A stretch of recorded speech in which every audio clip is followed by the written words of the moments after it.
Tengo en la línea telefónica y se lo agradezco a Víctor Durán Mendieta, es su director de epidemiología del Instituto de Salud del Estado de México. ¿Qué tal? ¿Cómo le va, Víctor? ¿Cómo le va? Muy buen día, espero que ustedes también se encuentren bien. Pues aquí estamos muy interesados con lo que pues está pasando en el Estado de México en cuanto a la reconversión de hospitales por el COVID-19. El Estado de México, desde luego, la entidad más poblada de nuestro país. ¿Cómo lo están resolviendo, Víctor? Bueno, comentar que afortunadamente tuvimos la posibilidad de prepararnos mucho antes incluso de que se presentaran casos en el nivel federal y evidentemente en el Estado de México. Nosotros nos preparamos para los 3 escenarios. En un primer escenario, cuando estuvimos recibiendo casos importados o asociados a importación, se implementaron 6 hospitales, 3 en el Valle de México y 3 en el Valle de Toluca. ¿Cuándo apareció, por cierto, el primer caso en el Estado de México? ¿Perdón? ¿Cuándo apareció el primer caso de COVID-19 en el Estado de México? El día 29 de febrero. O sea, 2 días después del primer caso a nivel federal. Exactamente. ¿Verdad? Sí. Exactamente, y estuvo asociado con esa cadena de viajeros hacia Italia. Ya. ¿Fue en la zona conurbada o en qué parte del estado? En la zona conurbada, en la zona metropolitana de la Ciudad de México. Ya. Y este primer caso fue uno de los pocos que se han presentado en el país, que fue un caso positivo, pero asintomático. Bueno, entonces pues comenzaron de inmediato con el proceso de reconversión. ¿Y digamos, qué tipo de hospitales son los que están reconvirtiendo principalmente?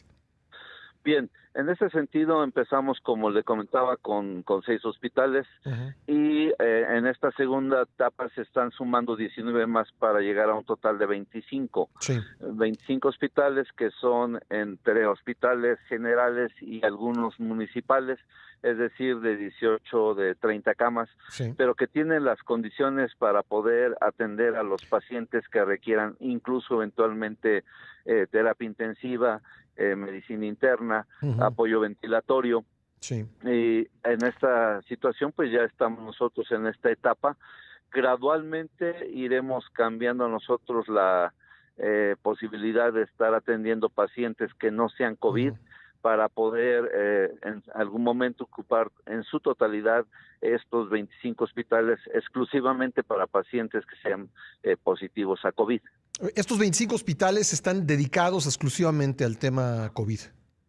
Exactamente, ahorita estamos en la etapa, como afortunadamente todavía no saturamos, por ejemplo, los 6 iniciales, ya empezamos nosotros a determinar algunas áreas, algunos espacios en estos 25 hospitales para poder tener áreas de terapia intensiva, de medicina interna, totalmente separadas del resto del hospital, de las áreas de los hospitales, para, repito, destinar exclusivamente a la atención de estos pacientes, con todas las medidas de aislamiento y todas las medidas de protección personal, tanto para los pacientes como para el personal de salud. Bueno, es bueno saberlo. Oiga, yo quiero aprovechar que está con nosotros porque hace rato veía yo un dato y nada más quisiera preguntarle si me lo puede confirmar o hacerme alguna aportación.